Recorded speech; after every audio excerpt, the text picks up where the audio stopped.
લોકસભાની ચૂંટણીના પરિણામ આવ્યા છે, કઈ રીતે આ પરિણામને જોઈ રહ્યા છો? ગુજરાતની સ્થિતિ કઈ રીતે જોઈ રહ્યા છો? જી, સૌ પ્રથમ તો એ કહેવા માગીશ કે છેલ્લા 70 વર્ષમાં દેશ આઝાદ થયા પછી પહેલી વખત આ દેશ બચશે કે કેમ, આ દેશનું લોકતંત્ર બચશે કે કેમ અને ડૉક્ટર બાબા સાહેબ આંબેડકરનું સંવિધાન બચશે કે કેમ, આવો સવાલ ભારત ભૂમિમાં છેલ્લા 70 વર્ષમાં પહેલી વખત ઊભો થયો હતો. એટલે બંધારણ અને લોકતંત્રમાં માનનારા તમામ લોકોને રાહત મળી છે. રાહત એ મળી છે કે હવે ભારતીય જનતા પાર્ટી એ 272નો આંકડો ક્રોસ ના કરી શકી અને એના કારણે એમનું ઘમંડ ચકનાચૂર થયું છે.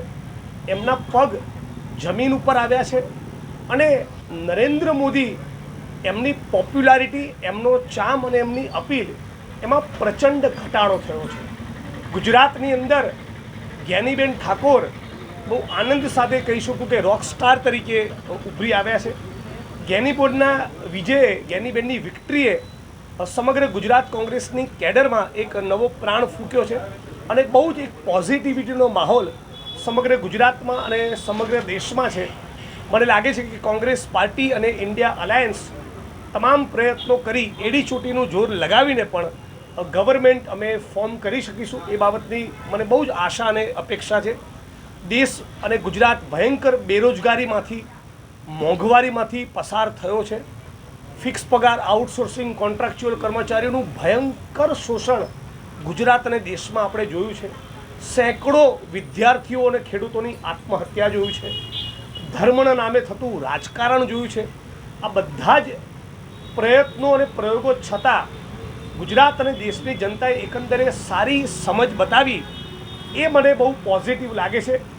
ભારતીય જનતા પાર્ટીના પ્રવક્તાઓ સતત કહેતા હોય છે કે તમામ વિપક્ષી દળો થઈને પણ એટલી સીટ કોંગ્રેસ પાર્ટી નથી જેટલી એ લોકો પાસે છે. એ લોકો પાસે ઈડી નામનો પણ પક્ષ છે, એ લોકો પાસે CBI અને ઇન્કમટેક્સ નામનો પણ પક્ષ છે. એટલે આ બધી જ શક્તિઓ અને સરકારી સંસ્થાઓનો એમણે જે પ્રમાણે ગેરબંધારણીય ઉપયોગ કર્યો હતો અને એના કારણે એક પ્રકારે જનતા ત્રાહિમામ પોકારી ગઈ હતી.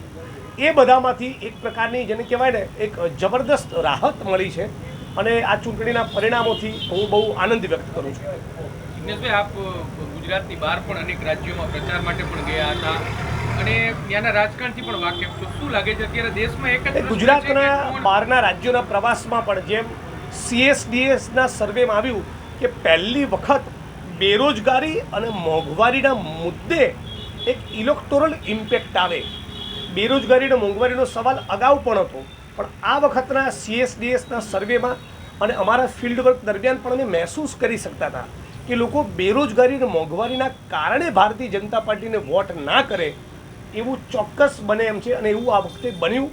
અને સાથોસાથ મીડિયાના કેટલાક સેન્સિબલ મિત્રો, જેને એક્ટિવિસ્ટ મિત્રો, સામાજિક સંસ્થાના માણસો કહીએ, વિપક્ષ દળો અને એકંદરે જનતામાં કંઈક આ દેશમાં અભૂતપૂર્વ ખોટું થઈ રહ્યું છે.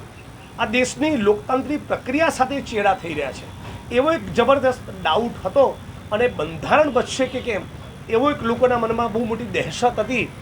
આમાંથી દેશને ચોક્કસ રાહત મળી છે અને હું આને એક બહુ મોટી એક શું કહેવાય અચીવમેન્ટ માનું છું. કેમ કે દેશ બચવો, દેશનું લોકતંત્ર બચવું અને બાબા સાહેબનું સંવિધાન બચવું એ ખૂબ જરૂરી અને આવશ્યક વસ્તુ હતી. 400 પાર એ કોઈ દિવસ થવાના જ નહોતા. લોકોના માનસ ઉપર એક સાયકોલોજીકલ ઇમ્પેક્ટ ક્રિએટ કરવા માટે 400 પારનો આંકડો આપતા હતા. હળવાશના ટોનમાં કહું તો વોટ્સઅપમાં ગઈકાલ સાંજથી એક મેસેજ ફર્યો છે કે 400 પારના આંકડાની ફેસબુક પોસ્ટ થઈ રહી છે ડિલીટ, ખટાખટ ખટાખટ ખટાખટ. એટલે બધી પોસ્ટો 400 પારના આંકડાની ડિલીટ થઈ રહી છે. 212 પણ એ પ્રાપ્ત નહીં કરી શક્યા. અને આટલી ભયંકર બેરોજગારી હોય, આટલી ભયંકર મોંઘવારી હોય, ગરીબ માણસોને બિલકુલ ન્યાય ના મળતો હોય, ખાલી પડેલા સરકારી પદોમાં તમે ભરતી ના જ કરો, આટલા બધા પેપર ફૂટ્યા કરે અને દેશમાં જે પ્રમાણે લડનારા તમામ માણસોને ટાર્ગેટ કરવા આ બધા જોયું છે. મને જે પ્રમાણે એક ટ્વીટ કરવા બદલ આસામની જેલમાં નાખી દીધો હતો. વિપક્ષની બધી પાર્ટીઓના નેતાને વારંવાર એક સિસ્ટમેટિકલી સીબીઆઈ ઈડી ઇન્કમટેક્સ દ્વારા ટાર્ગેટ કરવા, આ બધું દેશની જનતા જોઈ રહી હતી. આ તાનાશાહીની સામે અને નરેન્દ્ર મોદીની સામે થયેલું મતદાન છે. હવે નરેન્દ્ર મોદીની સ્પીચીસ કે એમને સાંભળવા એક ઓર્ગેનિકલી નેચરલી માણસો એકત્રિત નથી થતા. કરોડો ખર્ચી બસોમાં સરકારી કર્મચારીઓ, આશા વર્કર, આંગણવાડી બહેનો બધાને ભરીને લાવવા પડે છે. નેચરલી એમને હવે કોઈ સાંભળવા માગતું નથી. જાણે એમનાથી લોકો પાકી ગયા હોય, હવે બહુ થયું એવો લોકોનો રિસ્પોન્સ આ ચૂંટણીના પરિણામો દેખાય છે. શું લાગે છે અત્યારે દેશમાં એક જ સવાલ છે, કોણ સરકાર બનાવશે? બિહારની રાજનીતિથી પણ આપ ક્યાંક વાકેફ છો, ત્યાં પણ મને પૂરી આશા અને અપેક્ષા છે કે ઇન્ડિયા અલાયન્સના બધા જ પરિબળો ભેગા મળી, એ નીતિશજી હોય કે ચંદ્રબાબુ નાયડુ હોય કે અપક્ષમાં જે પણ ચૂંટણી જીત્યા છે, એ બધાનો સરવાળો કરીને ઇન્ડિયા અલાયન્સ એ મેજિક ફિગર ક્રોસ કરશે. અને પૂરી અપેક્ષા છે કે અમે ગવર્મેન્ટ ફોર્મ કરી શકીશું. એ સામૂહિક રીતે, કલેક્ટિવ રીતે નક્કી કરવામાં આવશે. આના મુદ્દે હું કોમેન્ટ કરું કે કોઈનું નામ આપું એ ઉચિત નથી. ઇન્ડિયા અલાયન્સ અનેક પાર્ટીઓનો સરવાળો છે, બીજી પાર્ટીઓને પણ લાવવી પડે અને બધા સામૂહિક રીતે નક્કી કરે એ ઠીક છે. તમારી મતે કોણ? એ હું પર્સનલ વિચાર. આ સવાલથી હું બચવાનો પ્રયત્ન કરીશ. એના મુદ્દે હું કોમેન્ટ કરું ઠીક નથી. બધી જ પાર્ટીના મિત્રો સાથે મળીને બેસીને ડિસિઝન લઈશું. પણ પહેલી પ્રાયોરિટી ગવર્મેન્ટ ફોર્મ થાય, આ દેશને વધુ રાહત મળે અને ઇન્ડિયા અલાયન્સ અને કોંગ્રેસ પાર્ટી જે મેનિફેસ્ટોમાં લખ્યું છે એ સાચા અર્થમાં મેં સાર્થક કરીને બતાવીએ, એ મને લાગે છે કે અમારી પ્રાથમિકતા હશે. બિલકુલ 100% કરીશું. અને વિધાનસભાની સાથોસાથ જ્યાં પણ તાલુકા જીબીટી સાથે બહુ એનર્જી અને તાકાત સાથે અમે એમાં હું રાજકોટના માનવ સર્જિત હત્યાકાંડ એટલે કે અગ્નિકાંડના પીડિતોને મળવા એક દિવસ માટે રાજકોટ આવ્યો હતો. અને મેં જે પ્રમાણે પરિસ્થિતિની ગંભીરતા જોઈ, પીડિત પરિવારોના આંખના આંસુ જોયા, ત્યારથી હું અમદાવાદ કે મારા વિધાનસભામાં મત ગણતરી માટે પણ પાછો નથી ગયો. હું છેલ્લા 6 દિવસથી રાજકોટમાં જ છું. અને 7, 8 અને 9 તારીખે કિસાન કોંગ્રેસ તમારા સાથી પાલભાઈ આંબલિયા, સેવાદળના રાષ્ટ્રીય અધ્યક્ષ લાલજીભાઈ દેસાઈ, હું અને સમગ્ર રાજકોટ શહેરનું કોંગ્રેસ પરિવાર, કોંગ્રેસ તરીકે નહીં, રાજકોટ અને ગુજરાતના નાગરિક તરીકે ફક્ત પાણી ઉપર રહી 72 કલાકના ન્યાયની માગણી માટેના ઉપવાસ કરવાના છીએ.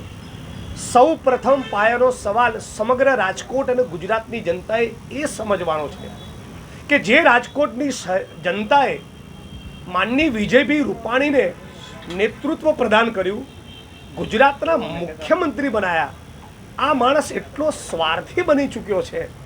કદાચ ગુજરાત અને દેશના ઇતિહાસનો સૌથી સ્વાર્થી મુખ્યમંત્રી છે, જે પીડિત પરિવારોના આંસુ લૂછવા જવા તૈયાર નથી. એ ગઈકાલે ફરી એકવાર કેવી 25 સીટો ભારતીય જનતા પાર્ટી લાવી, એના જ ઘમંડમાં સવાર હતા. પીડિતો માટેની ચિંતા, લાગણી, કોઈ પણ સંજોગોમાં એમને ન્યાય મળે એવી કોઈ કમિટમેન્ટ એમનાથી મને જોવા ના મળી. એ બહુ દુઃખ સાથે કહું છું. રાજકોટની આ ઘટના 4:30-5 વાગે બની, એના 12 કલાક નથી થયા, FSL-વાળા સેમ્પલ લેવા નથી આવ્યા, SITનું ગઠન નથી થયું, આઈઓ કોણ હશે એ નક્કી નથી થયું, અને રાતોરાત એક ષડયંત્રના ભાગરૂપે JCB ફેરવી તમામ પુરાવાઓનો નાશ કરવામાં આવ્યો. સૌથી પહેલાં કોના કહેવાથી અને કયા ઈરાદાથી આ પુરાવાનો નાશ કરવા માટે JCB ફેરવવામાં આવી એની તપાસ થવી જોઈએ.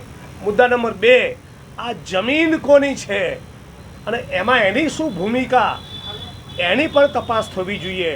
મુદ્દા નંબર 3, SITમાં જે અધિકારી પંચાનિધિ પાણીને લીધા છે, મારી શુદ્ધ જાણકારી અને સમજ મુજબ આ TRB ગેમિંગ ઝોન જ્યારે બન્યો ત્યારે પણ મ્યુનિસિપલ કમિશનર હતા, ત્યારે પણ NOC કે રિક્વાયર્ડ પરમિશન નહોતી. તો અમુક સેન્સમાં એમની ભૂમિકાની તપાસ થવી જોઈએ. એમને તપાસ કરનાર અધિકારી બન્યા છે. SITના વડા જ્યારે પણ રાજ્યની અંદર કોઈ આવી મોટી ઘટના બને, એ મોરબી કાંડ હોય કે પેલી ક્વીન ટ્રેનમાં 22 વર્ષની દીકરીના બળાત્કારની ઘટના હોય કે બીજી કોઈ પણ ઘટના હોય, એક જ માણસ સુભાષ ત્રિવેદીને તપાસ સોંપવાની. હવે સુભાષ ત્રિવેદી પોતે ફરી મીડિયા સમક્ષ કહું છું કે સુરતના મોક ડ્રીલમાં એક પોલીસ ઇન્સ્પેક્ટરના પેટમાં ગોળી ધરબી દીધેલી, એટલે રાજ્ય સરકારની મહેરબાનીના કારણે બચ્યા છે. એમનું આઈપીએસનું છોગું, એમનું આઈપીએસનું પદ એ ગુજરાતની ભાજપ સરકારની મહેરબાનીના કારણે બચ્યું છે. સરકારના એમની ઉપર આશીર્વાદ છે. તો એ સરકારના કોઈ ઉચ્ચ અધિકારી કે કોર્પોરેટર કે મંત્રીની કઈ રીતે વિકેટ પાડવાના? આ સુભાષ ત્રિવેદી એ મોરબીની તપાસ કરે છે. તમને જાણીને આઘાત લાગશે, મોરબીના કેસમાં 371 આરોપી બનાવ્યા છે અને સામે વિટનેસ 371 વિટનેસ સાક્ષીઓ બનાવ્યા છે અને સામે આરોપીના વકીલ 5 છે. આ આરોપીના 5 વકીલ 371 લોકોનું ક્રોસ એક્ઝામિનેશન કરે એટલે 20 વર્ષ સુધી, હું વકીલ તરીકે કહું છું, 20 વર્ષ સુધી કેસની ટ્રાયલ પૂરી થાય નહીં. મુદ્દા નંબર 3, તેઓ સુભાષ ત્રિવેદી જ્યારે જામનગરના એસપી હતા ત્યારે ગુજરાત હાઈકોર્ટના જજ અનંત દવે એવું કહેલું કે કસ્ટોડિયલ ટોર્ચરના કેસમાં તમારી સામે સીબીઆઈ તપાસનો કેમ આદેશ નહીં આપવો. મુદ્દા નંબર 4, આ જ સુભાષ ત્રિવેદી એ લઠ્ઠાકાંડની તપાસની એસઆઈટીના પણ મુખ્ય મોનિટરિંગ અધિકારી, એમાં પણ મોટા કોઈ અધિકારી કે મોટા મગરમચ્છને પકડ્યો નથી. તો જે એસઆઈટીના સુભાષ ત્રિવેદીનો ટ્રેક રેકોર્ડ ફેબ્યુલસ, જોરદાર, તપાસને આખરી અંજામ સુધી લઈ જાય એવો રહ્યો જ નથી. એને વારંવાર તપાસ સોંપીને રાજ્યની ભાજપ સરકાર એ પીડિત પરિવારોનું, જે જનેતાઓએ પોતાના દીકરા ગુમાવ્યા, એમની આંખના આંસુ